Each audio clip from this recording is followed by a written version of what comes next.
नमस्ते, प्रणाम। हम एक्टर चौधरी, हमार बड़ भाई बूटी कमल चौधरी और रउआ लोग अच्छा हो यह उम्मीद करत ही। और एक बहुत बड़ा खुशखबरी बा कि हमारे यूपी बिहार का एक छोटा कलाकार रागिनी विश्वकर्मा हनी सिंह के साथ में उनका बहुत बड़ा हाई लेवल का गाना आइल बा। और जे भी यूपी बिहार के बा, जे भी भोजपुरी सुनवैया बा, भोजपुरी समाज के बा, ओके सपोर्ट करे के चाही भोजपुरी भाषा के। बहुत हाई लेवल का गाना बा, जाके सुनी यूट्यूब पे अगर जे न सुनले हो। और वह गाना हमनियों के गावे वाला बानी। आई तनी सुनी देखी कैसन बा रागिनी विश्वकर्मा गईले ही।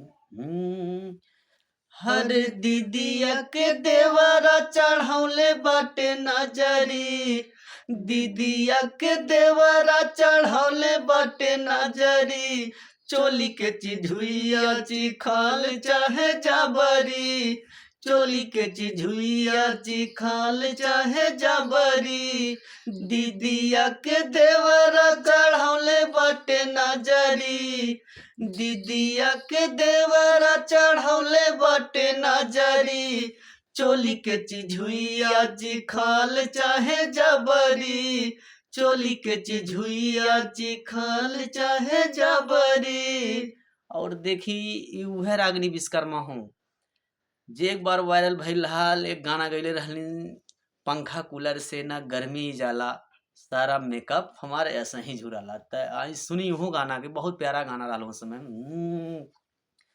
हरे पंखा कूलर से ना गर्मी जाला, सारा मेकअप हमरे ऐसा ही झुराला, पंखा कूलर से ना गर्मी जाला, सारा मेकअप हमरे ऐसा ही झुराला, कबो गलती से लइहा न पड़े सी राजा जी, एगो घरे लगवाई दिलो एसी राजा जी, एगो घरे लगवाई दिलो एसी राजा जी। और आई हम अपने तरफ से गा देते एक गाना, सौदा के सजाई के घूमेलू बजरिया में। का एक रागिनी विश्वकर्मा गाना से मिलत जुलत बाई।